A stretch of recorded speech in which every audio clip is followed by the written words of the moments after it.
medierna kanske den värsta boven i det här dramat som har gjort att vi är där vi är. Och så vi ska prata om det, och då kommer först nu Elise Ryddahl tala om det, och då handlar det inte bara om medierna utan det är lite, som ni kan se här av rubriken, det är en lite vidare fråga. Och sen kommer Katarina Janouch och sen Thomas Jackson. Och Elise kontaktade oss efter att vi hade lagt ut programmet med de före detta partiledarna Mikael Jansson och Klarström, och där de berättade om hur de blev utsatta för stenkastning när de framförde det de ville säga. Och Elisa berättade då att hon var med bland de här som kastade sten, men har sen förstått att det var hon som hade fel och de som hade rätt. En applåd. Jag ska bara säga att jag kastade inte sten på Sverigedemokraterna i alla fall. Jag såg intervjun med Anders Klarström och Mikael Jansson i Swebb TV, och jag blev väldigt berörd av den intervjun.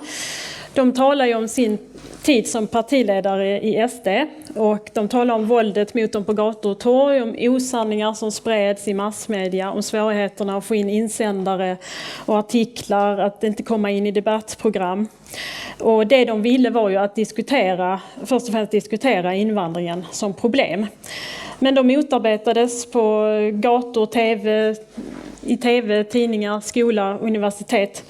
Och speciellt berörd av intervjun blev jag ju då för att jag under 90-talets första år stod just bland de som häcklade de här nationalisterna och invandringskritikerna. Och jag deltog i den samhällsunderstödda mobb, kan man säga, som gjorde allt den kunde för att stoppa de här människorna att använda sig av sin yttrandefrihet. Hur kunde jag halka så snett i mina ungdomsår att jag, utan att ha pratat med dem, utan att ha kontrollerat fakta, inte ens läst partiprogram, kunde stå och ropa inga nazister på våra gator? Och varför trodde jag att de var nazister? Det finns ju en mängd faktorer som kan ha spelat in där, men en faktor är massmedia. Massmedias påverkan på tv, film och tidningar. Jag konsumerade ju massmedia redan som liten, som alla andra. Från att jag var cirka 6 år gammal. Den första nyheten jag kommer ihåg, det är kriget i Afghanistan 1979. Som jag missuppfattade och trodde att alla pratade om askan i stan. Så därför vet jag att jag har fått in nyheter redan på den tiden. Jag konsumerade en mängd media. Man kan säga att jag konsumerade den på ett osunt sätt. Som en människa som sitter framför ett bord och äter precis vad som helst utan att kontrollera näringsinnehåll eller ursprungsland. Jag såg dokumentärer och filmer. Jag fick titta på vad jag ville på tv. Dokumentärer, tv-serier och filmer till 99% amerikanska Hollywoodproduktioner, kan man nog säga. Vi hade tidningen Arbetet och Dagens Nyheter på lördagar hemma. Jag läste Kamratposten. En tv-serie som jag vet att har påverkat mig redan tidigt, det var en amerikansk produktion som hette Förintelsen, som handlade om 2 tysk-judiska familjer under andra världskriget, om jag kommer ihåg rätt. Den visades i svensk tv 1982 och då var jag 8 år, och jag blev mycket rädd. Jag kunde inte skilja riktigt på drama och verklighet, och väldigt länge hade jag minnesfragment ur den tv-serien. Speciellt en scen på en av huvudpersonerna som har fått sina händer sönderslagna. Och det var då jag blev väldigt rädd för nazister, kan man säga då. Och det fanns ju inga nazister i min närmiljö, så att jag kunde inte kontrollera om det var sant eller inte. Men utan att ha träffat en enda nazist så fick jag se faktiskt samma tv-serie en gång till under högstadietiden 1988. Och Då blev jag inte så rädd, men jag var väldigt fylld av sympati med de människor som var offer i serien. Och jag såg i min dagbok att jag var så entusiastisk för den här tv-serien. Den svämmar över av lovord, och jag ser också att vi har sett den utan lärare. Och alltså vi hade ingen lärare på de lektionerna vi såg tv-serien, och vi hade ingen diskussion efteråt heller, eller någonting. Men så här i efterhand så kan jag säga det som att jag under hela 80-talet blev bombarderad av propaganda som mycket hade andra världskriget som tema. Så att när ett tillfälle kom att protestera mot nazister, då tvekade inte jag överhuvudtaget. Och det första tillfället som kom, det var hösten 1990, då 13 novemberföreningen i Lund skulle högtidlighålla minnet av Karl XII:s död. Och den här föreningen hade en svans av så kallade skinnskallar efter sig. Och skinnskallarna kallades ju också för nynazister. Så där var ju nazister att demonstrera mot. Och jag hade då gått med i Vänsterpartiets dåvarande ungdomsförbund som hette Kommunistisk ungdom. Och vi var ute och demonstrerade mot högtidlighållandet. Polisen jagade bort oss och manifestationen genomfördes. Och sen så åren därpå, de blev väldigt våldsamma när det gällde just 30 november-demonstrationerna. 1991, 92 och 93 så stoppades de här högtidlighållandena med våld. Och jag hade då gått med i någonting som kallades den autonoma rörelsen, som var ganska ny i Sverige då, importerad från Danmark, som hade importerat det från Tyskland. Och det blev kravaller med polisen och jättemycket rapporter i massmedia. Jag hade ju dragit slutsatsen att nazister var så farliga människor att de måste stoppas med alla till buds stående medel. För när de väl kom till makten skulle man omedelbart avskaffa demokratin, yttrandefriheten, de skulle klampa på gator och torg, bygga läger och allt. Jag såg ju aldrig de här nazisterna nästan som jag demonstrerade mot, för det var alltid poliser i vägen. Men jag kunde ju se hur de såg ut sen i tidningarna, för att tidningarna skrev ju om det här. Och så då visste jag att antingen så var de som skinnskallar med kängor och bomberjacka och rakat huvud, eller så kanske de var lite strama herrar i kostym med kanske en karolinerhatt på huvudet. Men det var inte bara nazisterna som var måltavla här, för att rasism pratade man ju också jättemycket om, bland annat genom kampanjen Stoppa rasismen som kom till skolorna under 80-talet. Så att rasisterna var ju nästan lika dåliga som nazisterna, åtminstone så skulle ju rasism leda till nazism förr eller senare. Så att därför så gav vi oss även på Sverigedemokraternas möten och alla andra som kritiserade invandringen helt enkelt och som kallades för rasister. Så jag åkte till Växjö och Göteborg för att stoppa de här mötena, och ofta blev de inte stoppade helt, men de blev störda och det blev konflikter med polisen allt som oftast. Och det som kanske inte många vet är att ibland så blev det konflikter inom vänstern också, för att vissa inom vänstern försökte hindra oss till exempel från att gå handgripligt tillväga, och då blev det slagsmål mellan oss och dem. Men då kan man ju undra så, hur kan det komma sig att jag står här idag om jag var så fanatisk då? Och det är så här att efter ett tag så lugnade jag ner mig, och jag ingick under slutet av 90-talet i den så kallade solidaritetsgruppsvänstern, eller vad jag ska kalla den. Vi höll på med pengainsamlingar till flyktingar och minoritetsgrupper. Och när det gällde just frågan om rasism och nazism så var ju alltid massmedia på min sida, kan jag tänka så här nu i efterhand. Alltså i beskrivning av dem. De kunde inte beskrivas illa nog. Jag var rätt tillfreds med den rapporteringen. Men däremot så hade jag ju som vänstermänniska andra åsikter. Som till exempel, jag var mot EU, jag var mot NATO-medlemskap, jag var ju mot de olika krigen i världen. Och där så drog inte jag jämnt med massmedia.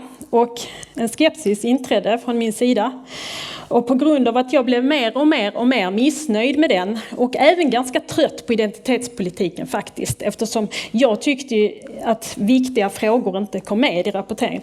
Så 2006 så slutade jag och min man att titta på tv och vi hade sagt upp prenumerationen på Sydsvenska, så vi stängde liksom av den här massmediaströmmen.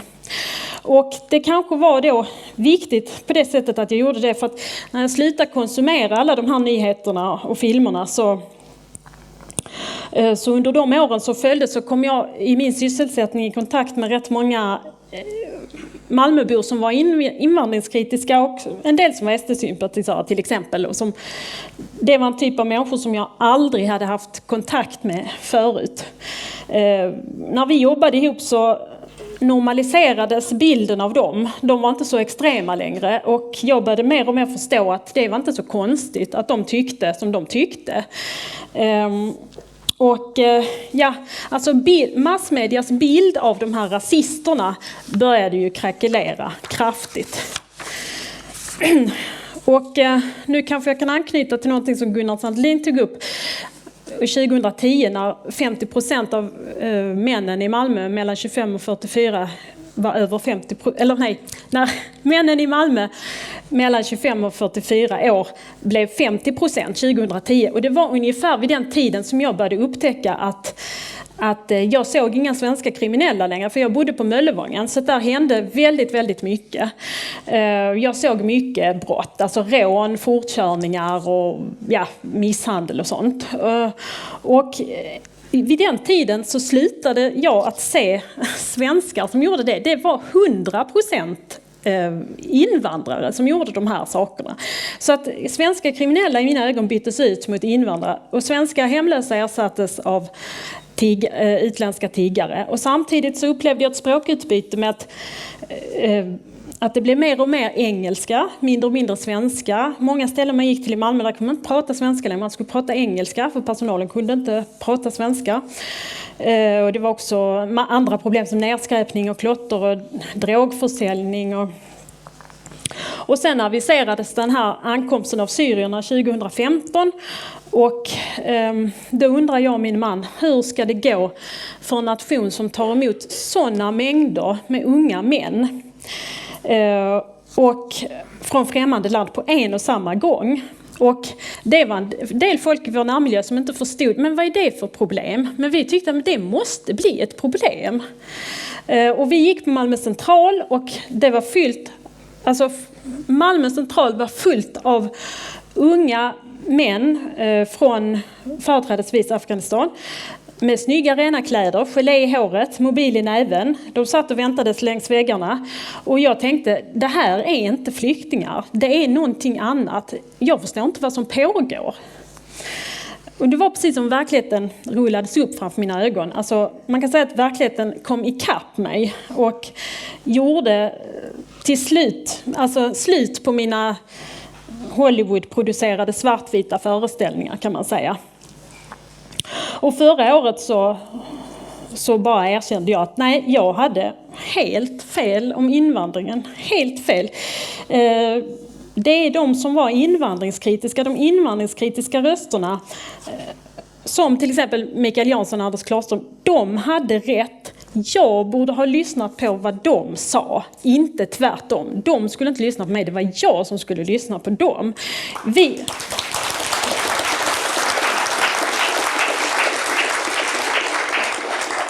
Vi stod och ropade inga nazister på våra gator, men hur betedde vi oss själva?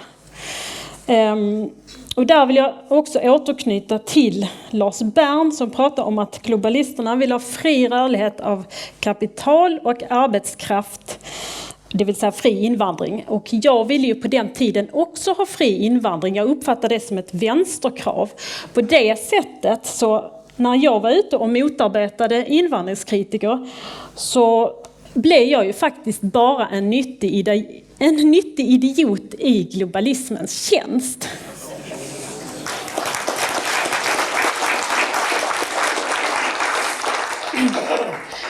Så jag ska avsluta med att läsa ett citat som en husmor som heter Ingeborg Welinder skrev redan 1910 angående tidningar, hur man ska vara försiktig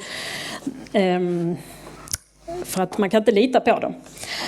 Hon skriver så här: nyhetstidningarna som jagar efter sensationella nyheter och som ofta mer eller mindre grovt lägger an på människors sämre egenskaper bör endast med den största urskiljning släppas i barnens händer. Och så skriver hon: även den omständigheten att dagspressens sanningar, inom citat, ej sällan är tämligen färgade och partiska gör denna slags litteratur mindre lämplig för barn. Alltså det skriver en vanlig husmor 1910, för 100 år sedan, och liksom vi har många människor som inte inser det än idag. Och vad fanns det för tidningar då 1910? Ja, bland annat Svenska Dagbladet och Dagens Nyheter. Tack!